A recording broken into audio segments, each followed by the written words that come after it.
반갑습니다, 여러분. 저는 심리적으로 이렇게 소수가 앉아서 함께 예배드리는 걸 너무 좋아합니다.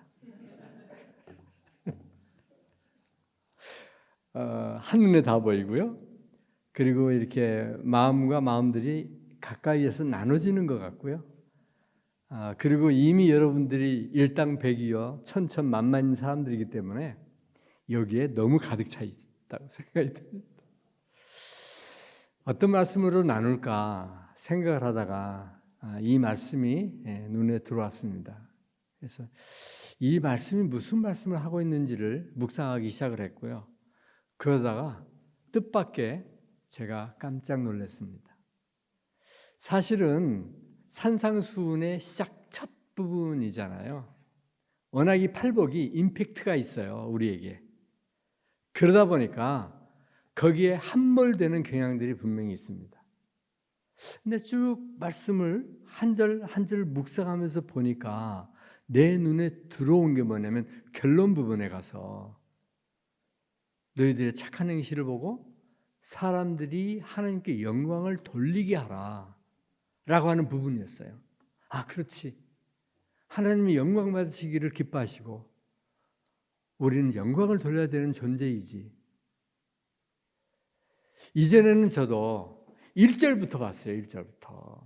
그리고 말씀을 전할 때 한 절 한 절 따로 한 9번에 걸쳐 10번에 걸쳐서 메시지를 전해본 적도 있어요.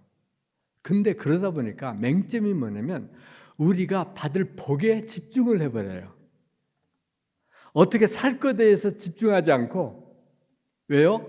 이미 우리는 그리스도인, 헌신한 사람들, 그러니까 그렇게 산다라고 생각을 해버리더라고요. 말씀을 준비하는 나부터가.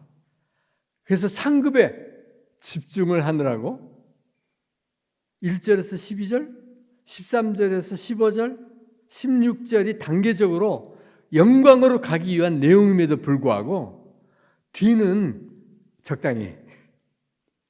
왜냐하면 빛과 소금 그러는데 알겠어요, 원리는. 개념은 알겠어요. 어떻게? What? 하나님께 영광 돌린다. 그거 당연히 우리 삶인데 그러면 또 따로 떼어서 어떻게? 라고 하는 생각들로 말씀을 전하는 나도 또 듣는 사람들도 우리의 삶에 터치가 안 되는 그런 부분이 있다는 것을 느끼게 된 거예요. 그래서 고민하기 시작했습니다. 말씀을 어떤 순서로 전할까? 그래서 오히려 16절 1, 2, 13절에서부터 15절 3. 왜 그렇게 생각을 해봤느냐면요, 우리의 삶의 목적이 하나님께 영광을 돌리는 건데 그러려면 이 세상에 소금과 빛의 역할을 분명히 해야 된다는 거죠. 그런데 빛과 소금의 역할도 그릇이에요. 수단이에요. 그러면 정작 하나님의 영광이 되게 하기 위해서 우리가 품어야 될 가장 핵심은 3절에서 12절에 있는 한 절 한 절의 앞부분이에요. 상급이 아니라. 여러분, 상급은 주어지는 거예요. 그렇게 살았을 때. 살지 않으면 못 받는 거예요. 상을 아무나 줍니까? 그저 돈하게나 예수 믿는다고 교회 들어오기만 하면 상급 받습니까? 그러면 그게 상입니까? 그죠? 여러분, 하나님께 영광을 돌리게 하라라고 하는 이 16절 말씀 속에 하나님의 목적이 분명히 나와요. 뭐죠? 하나님 나라, 하나님 나라. 하나님이 천지 만물을 창조하시고 우리를 지으시고 우리에게 그것을 다스리고 충만하라고 말씀하실 때 주권자는 아버지예요, 하나님. 우리는 그의 백성이고요. 비록 자녀 삼아주신 특권들이 있지만 우리가 자녀에 묶이는 것이 아니라 그 나라의 일원, 그리고 청지기로서 그 나라를 위임받은 사람들, 따라서 주인이 불러 시키시는 일에 집중해야 될 그러면 하나님이 이 땅을 창조하시고 가지신 목적은 그 일로 인해서 만물이 당신을 찬양하고 높이고 하나님이 해주신 것들로 인하여서 감사하고 막 그러는 것들이 하나님에게 영광이 된다는 말입니다. 그 일을 위해서. 그렇게 보면요, 하나님의 창조 목적이 그렇게 복잡하지 않아요. 혼자 놀기 힘들어서 같이 놀 사람이 필요한 것도 아니고요. 그러면 적당히 장난감처럼 했죠. 애완동물처럼 했죠.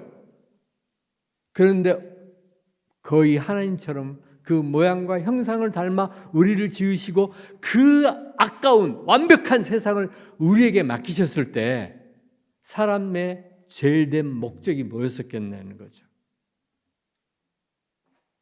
우리들의 제일된 목적은 우리를 비롯하여 모든 만물에게 하나님을 보여주고 하나님을 알려주고 그래서 그들이 하나님께 영광을 돌리게 하는 역할인데 우리도 어떤 면에서는 하나님께 영광을 돌리는 데 관심이 없이 상급에만 목적이 있고 우리가 해야 될 그 역할 모든 만물이 우리들의 행실을 보고 하나님께 영광을 돌리게 해야 되는데 그 일은 어떻게 해야 되는 거죠? 라고 오히려 질문을 하고 있다는 거죠. 그래서 저는 오늘 진짜 우리가 삶의 자리에서 어떤 내용을 가져야 빛이 될 수 있고 소금이 될 수 있으며 그래서 하나님께 영광을 돌릴 수 있는지에 대한 부분들을 좀 나눠보고 싶습니다. 먼저 우리나라 말 속의 몇 가지 단어들을 좀 생각해 보고 싶은데요. 첫 번째는 기쁨이라는 말이에요. 기쁨은 그냥 생기지 않습니다, 여러분. 여러분 그냥 맥없이 갑자기 그저 길을 걷고 있다가 너무 기뻐가지고 막 난리를 피워본 적이 있습니까? 저는 그런 적이 없어요. 자다가 갑자기 봉창 두드리는 것처럼 꿈을 꿨으니까 그렇지. 뭔가 제가 잘 깨어날 때 가장 기쁜 순간은 뭐냐면요. 한두 번 말씀을 드렸는데 눈을 딱 뜨고 의식이 돌아오는 그 순간에 내 머릿속에 찬양이 흐르고 있는 거예요. 왕이신 나의 하나님의 그 중간 부분이 아니면 다른 찬양의 중간 부분이 그러면 내가 큰 위로를 받습니다. 왜요? 내 영혼이 잠을 자는 중에도 하나님을 찬양했네? 그러니까 눈을 깨고 의식이 돌아오는 순간에 그 찬양이 머릿속에서 흐르죠. 그처럼 그런 건데 어쨌든 기쁨이라고 하는 것은요, 무언가 동기가 필요해요. 맛있는 것을 먹거나, 가지고 싶은 것을 갖게 되거나, 뜻밖의 선물을, 아니면 무언가를 내가 내 힘으로 성취를 했거나, 누군가의 도움을 받아가지고, 나 혼자는 이룰 수 없는 일을 이루었거나, 이런 것들이 필요하거든요. 그게 기쁨이라는 단어 속에 있는 거예요. 그리고 이 기쁨이라는 단어에는 비밀이 있는데 기쁨으로 끝나지 않고 그게 나를 세워요. 그리고 그것이 감사로 이어져요. 감사로. 내가 했어도 누군가가 해줬어도 어디에선가 어떤 상황 속에서 그 일이 이루어졌을 때 우리는 대상을 향하여 감사하게 돼 있어요. 만약에 우리 박창훈 선교사님이 나에게 맛있는 밥을 한번 샀다. 그러면 누구한테 감사를 해요? 지나가는 다른 사람에게 해요? 아니잖아요. 우리 박창훈 선교사님에게 한다고요. 그래서 틀림없이 이 기쁨은 나를 성장시키는데 동기가 되고 감사로 이어진다는 특징이 있어요. 그러면 감사라는 단어는 또 어떤가? 여기에도 비밀이 있어요. 모든 기쁨에 감사가 따라오는 거 아니에요. 그렇지 않나요?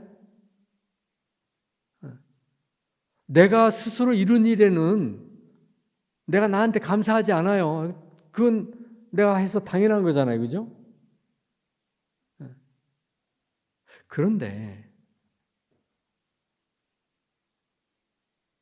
이 감사라는 게요, 어떤 일의 성과로 인해서 내 마음에 무엇인가가 벅차오를 때 나오는 거거든요. 그러면 대상이 있어요. 그리고 그분에게 감사를 드려요, 우리가. 그렇게 되면 어떤 일이 생기는 줄 아세요? 나와 그분 안에 하나가 되는 역사가 이루어져요. 이 감사라는 단어가 굉장히 놀라운 일이에요. 여러분, 감사할 것을 절대 그냥 넘어가지 마세요. 그게 아무리 크든 작든 그분으로 인해서 온 것이라고 느껴지고 그것을 인식하게 되면 여러분이 꼭 그것을 표현해야 됩니다. 그렇게 되면 우리 안에 하나됨 공동체가 있을 뿐만 아니라 나도 격려받고 그 사람도 격려를 받아요. 그리고 그것이 어디로 이어지느냐? 그 다음 삶의 내 가치관의 변화로 이어지는 거예요. 아무것도 아닌 단어 같은데 그런 일들이 있어요. 그렇게 감사를 나누게 되면, 그리고 그 사람에게만 표현하는 게 아니라 다른 사람들과 함께 그것들을 나누게 되면, 그러면 그 다음부터는 이게 커져요. 이분은 가만히 있었어. 나한테 밥 한 번만 산 거야. 그런데 우리 선교사님들이 어떤 경우는 밥을 얻어먹으려고 그래서 그런 게 아니라 그 한 번의 식사가 굉장히 위로가 될 때가 있잖아요. 그런데 사람들이 가서 그런 말 안 할 수가 없어요. 막 얘기를 해요. 내가 이런 사랑을 받았노라고. 내가 정말 부대찌개가 먹고 싶었는데 나 혼자 가서 먹을 수가 없었는데 가족과 함께 온 것도 아니어서 근데 그분이 갑자기 뜬금없이 밥 먹자 그러더니 가서 먹고 싶었던 그 부대찌개를 사줬다는 거죠. 그러면 그 칭송이 어디로 가는 줄 아십니까? 나한테 밥을 산 그분에게 가는 거예요. 영광을 돌린다는 거 다른 거 아닙니다. 나는 우리 자녀가 이런 말을 해줬으면 좋겠어요. 아빠, 내가 지금 돌이켜 생각해 보니까 엄마 아빠의 아들로 태어난 거 너무 감사해요. 내가 엄마 아빠 때문에 이런 영향을 받았고 내가 헤쳐나가야 되는 이 세상 속에 이렇게 살 수가 있었어요. 그래서 내가 엄마 아빠를 안 만났더라면 어쩔 뻔했습니까? 엄마 아빠 너무 고마워요. 그러면 그 말을 통해서 제가 영광을 받아요. 영광이라는 게 그런 거인 것 같아요. 여러분, 우리가 하나님께 기도할 때도 감사, 입에 발리듯이 감사의 말을 하면서 기도합니다.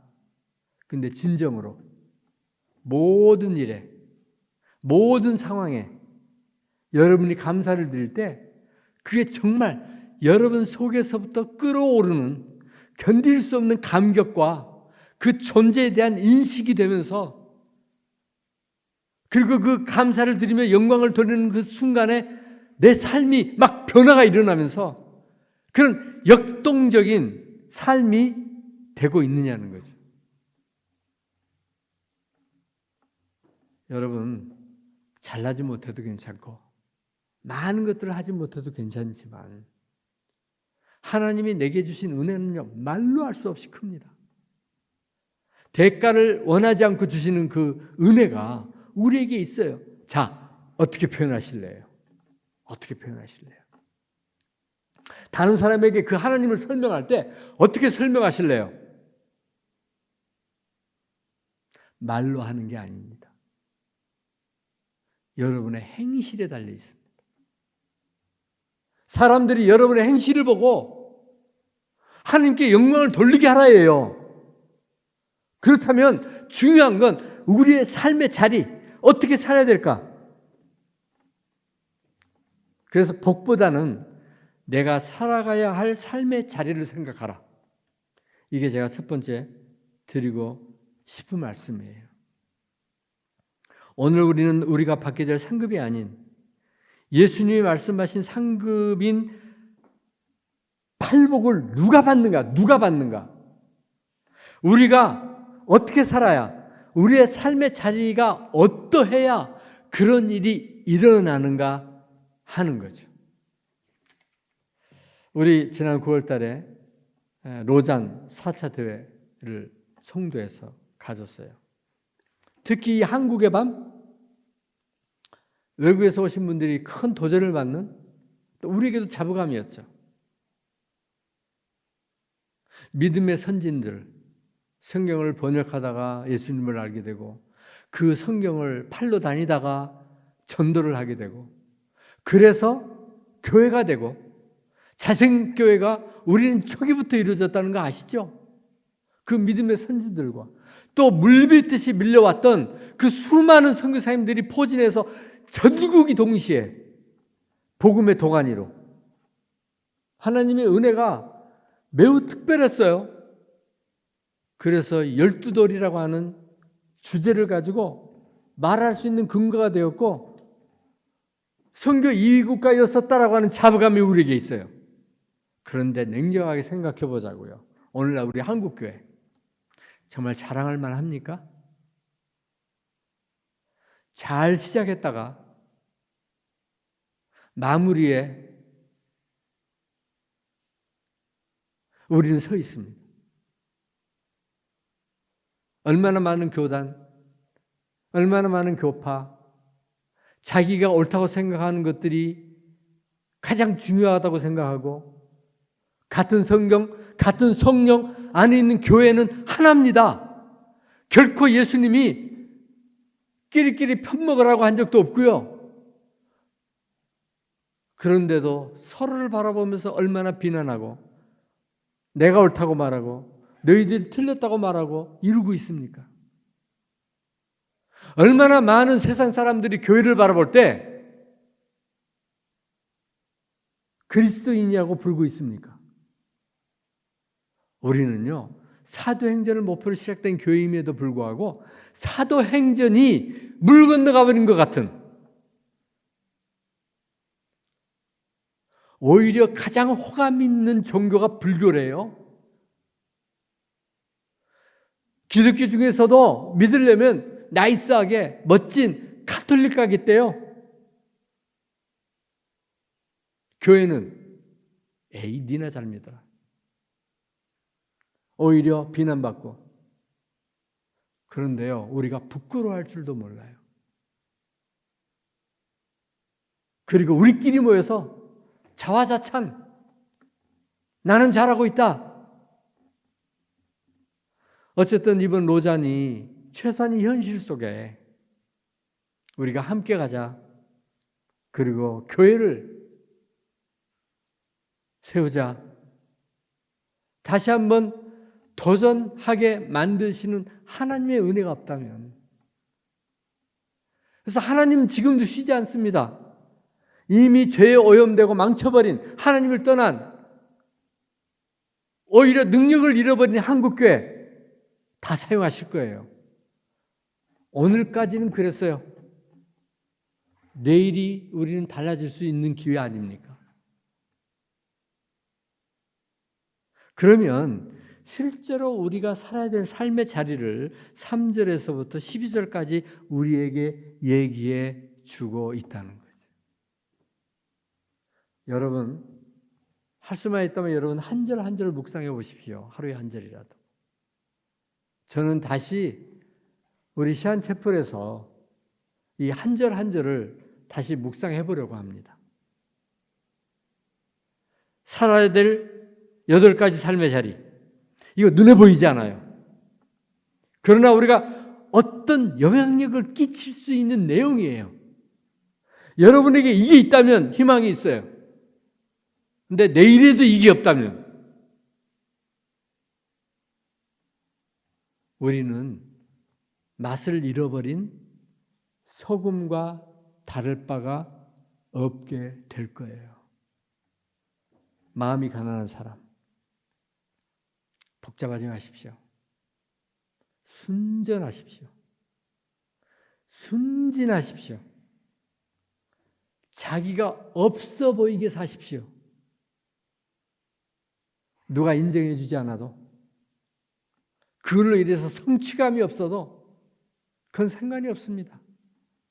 그것으로 인해서 대가가 내게 주어지지 않아도 그냥 하나님을 사랑하는 그 사랑함에 순전한 마음을 가지고 오직 하나님을 사랑하면서 그 기준으로 그분 발 앞에 서 있는 거예요.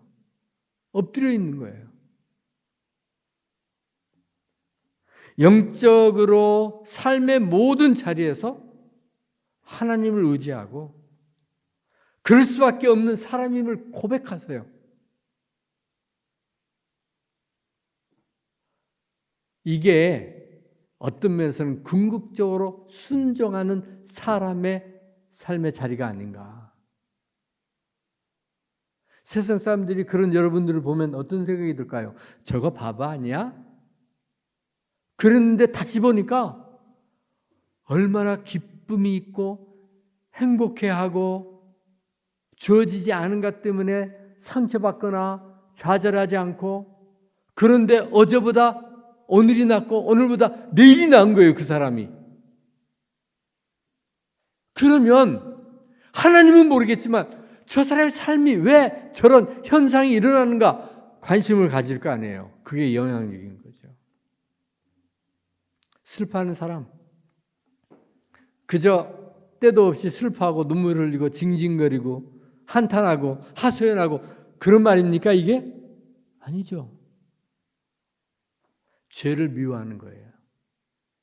무엇을 슬퍼하느냐? 갖지 못한 걸 슬퍼하는 게 아니라 사람들이 죄에 눌려서 고통당하고 있는 그 사실을 슬퍼하는 거예요. 아담의 불순종으로 시작된, 그래서 하나님과 멀어지게 한 죄를 미워하는, 그래서 깊이 그 사실을 슬퍼하는, 죄를 미워하고 사탄을 미워하는, 내 안에 있는 죄성을 철저하게 회개하는, 그게요 슬퍼하는 거예요. 여러분 그렇게 한번 묵상하고 내 삶을 돌이켜보시라고요. 내가 어디까지 와 있고 앞으로 어떻게 가야 되는가. 온유한 사람,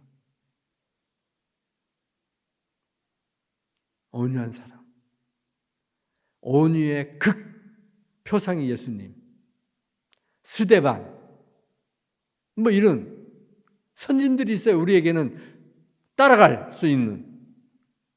주여 저들의 죄를 용서하십시오. 저들이 아무것도 알지 못해서 저럽니다. 불쌍히 여겨주시고 구원의 기회를 주십시오. 우리는 우리에게 조금만 잘못하면 얼마나 미워합니까? 얼마나 뒤에서 말합니까? 그 사람이 잘못되게 적극적으로는 하지 않지만 추천하지 않으시죠? 그래 놓고 뭘 보여주겠다고요? 무슨 하나님의 영광이 되겠다고요? 의에 줄이고 목마른 사람, 정말 의가 내 생명의 양식입니다. 그렇게 말하면서 그 예수 그리스도의 의를 사모하고 온전히 어린 양 되신 예수님 그 아래 무릎 꿇고 예수님이 하나님 앞에 의논하고 여쭈어서 하나님이 말씀해 주시지 않은 것은 하나도 한 것이 없다라고 고백할 만큼 여러분도 매사 여러분의 기준과 생각으로 경험으로 판단해서 실행하는 것이 아니라 그럼에도 불구하고 할 수 있었다고 한번 생각해 보십시다. 분명히 저 사람이 나를 미워할 거야 생각했는데 속으로는 어떨지 모르지만 겉으로는 미워하는 모습이 하나도 없는 거예요. 그런데 나중에 보니까 진심이야, 진심. 나를 너무 사랑하는 거야. 내 허물을 덮는 거야. 그리고 내가 반발할 때는 기다렸다가 내가 들을 만할 때는 얘기를 해주는 거예요. 이전에 우리가 어떤 면에서는 가까운 사람에게 더 못해요. 왜요? 같이 헌신하는 사람이라고요? 헌신했죠. 그렇지만 그것도 인간인 걸. 죄송합니다. 비속어를 썼네요. 그 사람도 사랑이 필요한 걸. 누군가가 그 자비로운 마음으로 다가와 주는 것이 위로가 되는 걸. 오늘 시안체프에서도 말씀드렸는데 그렇게 못하겠거든 할 수 있는 만큼부터 시작하자고요. 그게 시작이에요. 자비로운 사람, 마음이 깨끗한 사람, 평화를 이루는 사람 다 같은 거죠. 우리들의 마음의 자리에 비밀이 있습니다. 감정이나 사고의 중심지고요. 욕망과 열정의 중심지고요. 사고와 이해의 중심지고요. 도덕적, 영적 행동을 결정하는 근거이고요. 그러니까 여러분의 마음에서부터 출발하지 않으면 아무것도 안 되는 거예요, 사실은요. 그리고 그리스도인이라면 다스릴 만한 것 중에 마음을 다스려야 되는 거예요.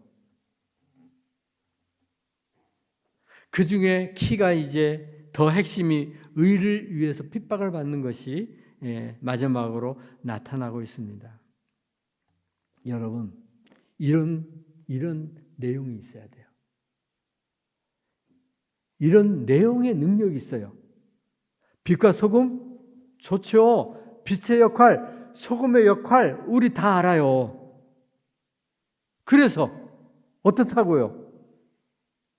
여러분이 빛이 되어야 되는데 소금이 되어야 하는데 어떻게 하면 되냐고요? 간단하죠. 거꾸로 되돌려 가면서 말씀을 봤더니 그게 이 팔복. 그래서 복이 중점이 아니라 내가 어떻게 그리스도인으로 살아갈 것인가가 중점이었더라고요, 이게.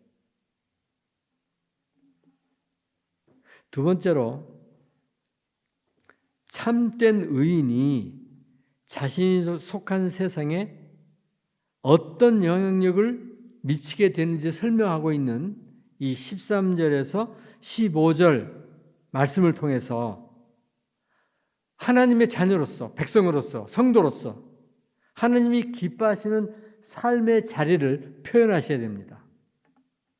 여러분, 사랑은 말해야 알고요. 사랑하죠. 내가 당신을 사랑해요. 그런데 표현을 하지 않아. 그럼 그 사람이 몰라요. 우리 인간으로서 다른 사람 마음까지 들어가서 헤아릴 수 있는 능력이 있는 사람이 있습니까? 없어요. 여러분 꼭 부탁합니다. 표현하세요. 어떤 것도 좋아요. 만약에 여러분이 상처받고 속상하고 미운 얘기를 표현할 때는 사전에 준비를 좀 하고 하시면 돼요. 좀 더 좋은 관계를 이루기 위해서 여러분의 노력을 보여주신 다음에 내가 사실은 그때 그랬었노라고. 당신이 한 말, 당신이 한 모습 속에서 내가 괜히 이렇게 느꼈었노라고. 그래서 미안하다고 그렇게 표현하면 돼요. 사람은요, 피할 구멍을 주면서 말을 해야 돼요. 직접 공격을 하거나 따지면 방어를 하게 돼 있다고요. 그러니까 어려운 얘기일수록 공을 들여서. 그런데 왜 소통이 안 되느냐면 시작을 안 해서 그러니까 모든 사람과 모든 관계 속에서 여러분들이 표현을 하시는 거예요. 그러면 세상 사람들에게 표현하는 건 뭐냐? 이제 이 성경에서 나오는 이 8가지 요소가 담겨서 뿜어져 나오는 소금과 빛에 대한 얘기가 아닌가 생각을 해봅니다. 여러분, 우리는 무수하게 소금과 빛을 들어요. 제가 아주 오래전부터 빛과 소금 창간 1호부터 책을 모으고 그러면서 우리 그리스도인의 영향력이 담겨있는 이 두 말에 대해서 많이 묵상을 했지만 제 삶에도 진정 이 빛된 삶이 너무 버거웠습니다. 소금으로 산다는 게 너무 사실 쉽지 않았습니다. 너무 막연했습니다. 소금은 자신을 녹임으로 자기 역할을 하는 그런 물질이에요. 철저한 자기 희생과 봉사의 삶을 살아야 하는 그런 것이 소금이라고 우리는 잘 알고 있습니다. 여러분, 지금 우리 세상은요, 너무 부패했어요. 계몽주의 좋죠. 인본주의 좋죠. 그게 하나님을 떠나는 시작이었다는 걸 제가 어찌 알았겠습니까? 그냥 철학이라고 생각을 했지. 그리고 그때부터 악한 영향력들은 오늘 이 자리까지 자연스럽게 동성애가 삶의 일부분이 되고 그들을 인정하지 않으면 사랑이 없는 자고 이렇게 돼버릴 줄. 어린아이에게 성교육을 가르친다고 너무 어릴 때부터 실습하게 만들어버리는, 도덕적 기준도 마련되지 않은 아이들에게 뱀을 주는 그런 세상이 된 게 누구 탓이겠습니까? 어쩌면 우리 탓 아닙니까? 왜요? 썩게 내버려뒀으니까요.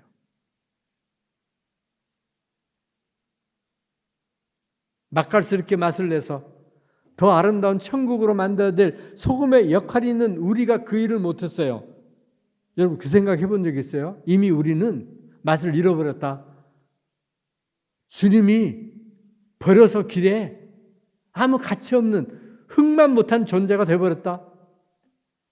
그러긴 너무 슬프죠. 우리 인정 안 하죠. 인정 못 하겠죠. 그러면 오늘이라도, 왜요? 아직 기회가 있으니까. 먼저 부르심을 받아 그리스도인 된 우리는 세상의 부패를 막거나 그것과 맞서 싸워야 합니다. 왜냐하면 우리가 살아가고 있는 이 세상은 더 이상 부패를 막기 위해 소금이 없으면 안 되는 그런 세상이 되어버렸고, 이제는 교회조차도 기대할 수 없는 자리까지 와가고 있다는 거죠. 여러분, 빛 좋아요. 마찬가지예요. 똑같아요. 반복할 필요는 없을 것 같아요. 언제 빛이 되느냐? 8가지 삶. 언제 소금으로서 제 역할을 감당할 수 있느냐? 8가지 삶. 그 삶의 자리가 우리에게 있어야 된다는 거죠. 이는 여러분이 흠없고 순전한 사람들이 돼 뒤틀리고 타락한 세대 가운데서 책망 받을 것이 없는 하나님의 자녀들로서 세상에서 하늘의 별들처럼 빛나게 하려는 것입니다. 라고 빌립보서 2장 15절에서 말하고 있어요. 여러분, 빛과 소금의 영향력, 그것이 바로 하나님께 영광을 돌리는 그런 삶이라면 이제 우리가 선한 형실, 그 선한 행실인 이 삶의 자리로 다시 한번 back to the 팔복, 복 말고 8가지 삶의 자리로 가보는 우리 모두가 되었으면 좋겠습니다. 기도하겠습니다. 살아계신 하나님 아버지 감사합니다. 하나님의 말씀은 살아있습니다.